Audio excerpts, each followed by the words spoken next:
भारत और इजराइल एक है, ठीक है। भारतीय अदाकारा, बहुत मशहूर अदाकारा है, आका सल्लल्लाहु अलैहि वसल्लम के हरम में मौजूद थी। तो ये जो कुछ भी काम कर रहे हैं ये सब मजहबी लोग हैं, और आप इनका मुकाबला सिर्फ अपनी मईशत से नहीं कर सकते। ये आका सल्लल्लाहु अलैहि वसल्लम के रोजे में क्या कर रही हैं, मुझे बताएं। मक्का में तो वैसे भी किसी काफिर का आना बैन है, गैर मुस्लिम नहीं आ सकता। और जहां तक मुझे लगता है कि मदीना में भी रोज़ा रसूल के अंदर भी नहीं है। तो ये यहां पे क्या कर रही हैं खातून? खाना काबा और मक्का मदीना के आसपास बुत परस्ती हो रही है। बुत परस्ती के अड्डे कायम करने, बड़े बड़े मंदिर कायम किए जा रहे हैं पूरे खलीज में। नॉर्मली ख़वातीन बग़ैर दुपट्टे के होली सिटीज़ में नहीं जाती, बग़ैर दुपट्टे के।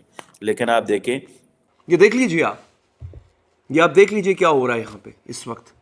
जिस तरह से मॉडर्नाइज कर दिया गया है पूरे अरब कल्चर को, ये इसका एक हिस्सा है। एक वक्त आएगा फिर आप इसको कबूल कर लेंगे। ये सूरत हाल है दोस्तों इस वक्त मक्का और मदीना तक पे कब्जा कर। क्या तुम जिस्मानी तौर पर मजबूत हो कि ग़ज़वा हिंद में पाक फौज के साथ खड़े हो मुशरिकों के खिलाफ? ये यहाँ पर रुकेंगे नहीं। अगर अरबों को लगता है कि ये मसला सिर्फ फ़लस्तीन का है तो फ़लस्तीनी झूठ लेंगे, कि रुकेंगे नहीं। ये जंग आप सब की जंग है, हम सब ने लड़नी है। मेरे पास कुछ थोड़ा बहुत संभाल के रखो, जंग की तैयारी करो, सेहत ठीक रखो। सेहत ठीक रखो, जंग की तैयारी करो, गजवाए हिंद करना है। ये सिर्फ और सिर्फ इसलिए क्योंकि इन लोगों ने एक नॉन मुस्लिम को मदीना में देख लिया। भारत की सर्विंग यूनियन मिनिस्टर हज का जायजा लेने के लिए, हज एग्रीमेंट करने के लिए पहुंचती है सऊदी अरब। वहाँ पे एक्सेस या परमिशन उनको मिलता है और सऊदी डेलीगेशन के साथ वो बाकायदा कुछ जगहों पे जाती हैं, घूमती है, देखती है। और क्योंकि यहाँ से लाखों लोग जाते हैं हज को, भारत से लाखों लोग हज करने जाते हैं सऊदी, और उनकी सहूलियत के लिए उनको कोई परेशानी ना हो, ये सब वो अपना जो भी है अपना काम वो वहाँ पे कर रही होती है, एग्रीमेंट कर रही होती है। पूरे के पूरे 56 मुस्लिम देशों में किसी को कोई प्रॉब्लम नहीं होता है, भारत से कोई ऐसी आवाज़ नहीं उठती है। सऊदी ने तो खुद परमिशन दिया, लेकिन सिर्फ एक देश को खतरा महसूस होता है और वो है पाकिस्तान। ऐसे नहीं बना था हमारा प्यारा वतन पाकिस्तान। भारत कोई भी कुछ भी काम करे, भारत से कोई मिनिस्टर कहीं जाए, कोई भी बात हो, पाकिस्तान को इसमें साजिश नज़र आती है। पाकिस्तान को लगता है कि पाकिस्तान का वजूद जो है वो खतरे में आ गया है ये काम से। अगर भारत एलओसी पे कुछ डिप्लॉयमेंट कर दे या फिर कोई मिनिस्टर कहीं चला जाए तो पाकिस्तान को सबसे पहले यही लगता है कि पाकिस्तान का वजूद अब आ चुका है खतरे में। आइए बढ़ते हैं वीडियो में आगे, और आगे बढ़ने से पहले अगर आप चैनल पर नए हैं तो चैनल को सब्सक्राइब जरूर से कर लें ताकि पाकिस्तानी एंटरटेनमेंट आपको देखने को मिलता रहे। आप इनका मुकाबला सिर्फ अस्करी ताकत से नहीं कर सकते। आपका मैंने एटम बम बना लिया और हमारी इकॉनमी बहुत अच्छी है, जिससे पाकिस्तान में बात करो कि हम कश्मीर के लिए क्यों नहीं बात करते, और तो जवाब एक ही बेगैरती का देते हैं, मईशत हमारी कमज़ोर है। ये सब काम मईशत से तो नहीं होते। इस काम के लिए तो गैरत चाहिए, इस काम के लिए तो ईमान चाहिए, इस काम के लिए तो रूहानी ताकत चाहिए। आप इस इलेक्शन में जाते हैं, इन्हीं जलील और कमीने लोगों को मुंतखब करते हैं। आज वो हिजड़ा सिंध में जो बैठा हुआ है, जिसकी कांपे टांगती थी, आज वो कह रहा है कि जी पाकिस्तान के जो सूबे हैं, एक सिंध है, एक पंजाब है और एक केएफसी है। उसको केएफसी दिमाग में चढ़ा हुआ है उसको। वो पाकिस्तान का सूबा केएफसी बना के बैठा है कि वहां भी हम हुकूमत बनाएंगे। ऐसे पागलों को आप वोट दे के, इलेक्शन दे के वजीर आजम बनाने के चक्कर में, ये तस्वुर ही कि ये शख्स सोच रहा है कि मैं वजीर आजम बन जाऊं, इससे बड़ी जिल्लत एक एटमी ताकत की और क्या हो सकती है। ये तस्वुर ही कि जरदारी, नवाज और इमरान जैसे लोग इसके हुक्मरान बन जाते हैं, इससे बड़ी जिल्लत सईदी रसूलुल्लाह की उम्मत की और क्या हो सकती है। दज्जाल पूरी ताकत के साथ अभी खुला छुटा हुआ है। कहीं पूरी दुनिया में शरीयत है? खुद हिजाज का हाल देख लो, नापाक और फौश हमजिन्स परस्ती और कौम लूत के ड्रामे हो रहे हैं सड़कों के ऊपर, हिजाज की सरजमीन पे। नॉन मुस्लिम डिग्निटी को इस शहर में एक्सेस दी गई है। ये रेयर एग्जाम्पल है, this is a rare example, ठीक है जी। ऑल दो नॉन मुस्लिम जो हैं उन्हें अलाउड है to travel in Medina, but in Mecca there is an area जहाँ पे non Muslims are not allowed to travel. That is like, ये सऊदी अरब ने एक कानून बनाया हुआ है। और जो फॉरेन कहा जाता है, जो डिप्लोमेट्स हैं वो भी इन इलाकों में बड़े कम जाते हैं। सो ये और आपको पता है मुसलमानों के अंदर बड़ी ये एक जद्दोजहद भी चल रही है, और वो ये है कि हमें नॉन मुस्लिम्स को या सऊदी अरब को नॉन मुस्लिम्स को इन एरियाज़ में नहीं लेके जाना चाहिए। ये एक कॉन्स्पिरेसी मॉडल रहता है कि वो जाएंगे, ये कर देंगे, वो कर देंगे, फलां हो जाएगा, ढमकान हो जाएगा। लेकिन मैं ज़ाती तौर पे समझता हूँ कि इसमें कोई हर्ज नहीं है।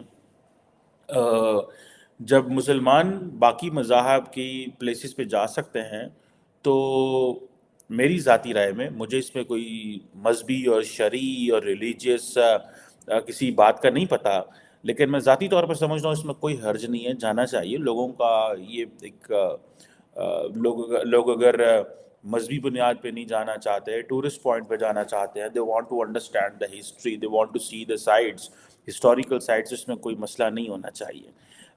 ये बड़ी एक इम्पॉर्टेंट डेवलपमेंट है। सो वो गए हैं बेसिकली जो 2024 का जो बायलैटरल हज एग्रीमेंट करने, जो सऊदी हज मिनिस्टर के साथ 7 जनवरी को उन्होंने किया है।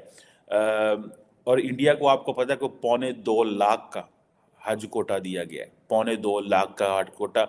अब होगा क्या, क्योंकि पाकिस्तान से बहुत सारे लोग नहीं जा रहे, तो वो कोटा भी इंडिया मांगने की कोशिश करेगा डेलिब्रेटली, जानबूझ के, ताकि सऊदी अरब को बता सकें कि हम बड़ी मार्केट है एज कंपेयर टू पाकिस्तान।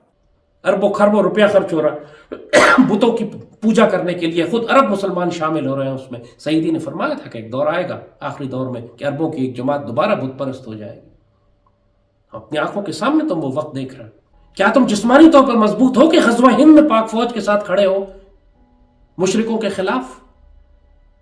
क्या तुम ज़हनी तौर पर इतने मजबूत आसाब के हो कि तुम्हें नर्वस ब्रेकडाउन नहीं हो जाएगा 2 धमाके होने के बाद, और तुम्हें PTSD नहीं हो जाएगा, और तुम चीखें नहीं मारने लगोगे और मुसीबत बन जाओगे अपनी फौज और कौम के लिए?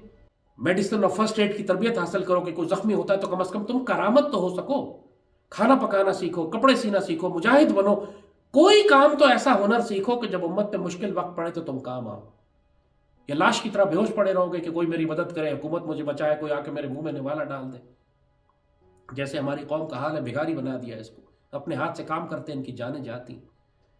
जो नौजवान नस्ल है हमारी 20, 22, 24 साल जिनकी उम्रें, सारी जिंदगी टिकटॉक खेलते रहते हैं, वीडियो गेमें खेलते हैं, आधा घंटा धूप में नहीं खड़े रह सकते। ये कौम क्या जहाद करेगी और कैसे जहाद करेगी? कि भारत की जब मिनिस्टर वहां पर जाती हैं तो आप खुली छुट्टी देते हैं और आपको कोई प्रॉब्लम नहीं होती। अब अगर आप ये समझ रहे हैं कि मैं ये कह रही हूँ कि वो उन्होंने सर पे दुपट्टा क्यों नहीं लिया, चादर क्यों नहीं ली, मैं ऐसा बिल्कुल नहीं कह रही हूँ।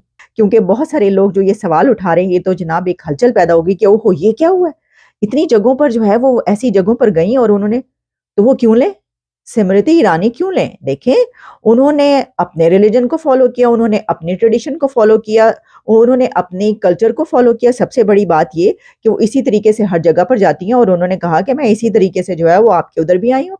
उन्होंने अपना एक सिक्का जमाया वहां पर, उन्होंने कहा कि हम इसी तरह रहते हैं और इसी तरीके से हम आपके पास आए हैं। उनको जो वो साड़ी पहनती हैं, जो वो ड्रेस पहनती हैं, वो वही ड्रेस पहनकर हर जगह पर गई हैं। जबकि आपको याद होगा कि जब लेडी डियाना आती हैं और लाहौर की बादशाही मस्जिद में जाती हैं तो उनको जो है वो मौलाना आज़ाद जो है सर पे चादर पहना देते हैं, दुपट्टा पहना देते हैं और कहते हैं ओहो ये तो स्कर्ट पहन के चलेंगी, देखो इनकी टांगे खुली हुई है, वगैरह वगैरह। इस तरह बहुत सारी चीजें चलती है ना। तो भाई वो जो है ना, एक वो इखलाकी स्क्वाड जो होता है वो उठ खड़ा हुआ, उसने कहा एक ही हो जाए पाए तो दूसरी जो मर्जी कर लो। भाई इंडिया सऊदी अरेबिया जब पहुंचता है तो वो अपनी टर्म्स पर पहुंचता है। तो फिलहाल ऐसा सुनने मिल रहा है कि 1,75,000 का कोटा है हज के लिए, भारत से जाने वालों के लिए, और मे बी इन फ्यूचर इस कोटा को बढ़ाया जाए। लेकिन आश्चर्य लगता है, कुछ पाकिस्तानी पत्रकार तो पाकिस्तान में ठीक हैं, लेकिन कुछ पाकिस्तानी पत्रकार ऐसे हैं जो पाकिस्तानियों को भड़काने में लगे रहते हैं। वो ये बताना चाहते हैं अपने व्यूवर्स को, अपने ऑडियंस को कि देखो पूरी की पूरी दुनिया मिलके पाकिस्तान के खिलाफ साजिश कर रही है, मुसलमानों के खिलाफ साजिश हो रहा है और पाकिस्तान का वजूद जो है वो ख़तरे में आ चुका है। तो आप भाई तैयारी कर लो। यानी कि ये ऑन कैमरा तो भड़का ही रहे, ऑफ कैमरा क्या करते होंगे आप ऐसे ही अंदाज़ा लगा सकते हो। तो इस वीडियो में इतना ही, मिलते हैं आपसे अगले वीडियो में। कमेंट करें, वीडियो को लाइक करें, शेयर करें और चैनल पर नए हैं तो चैनल को सब्सक्राइब जरूर से कर लें। अपना ख्याल रखें। जय हिंद।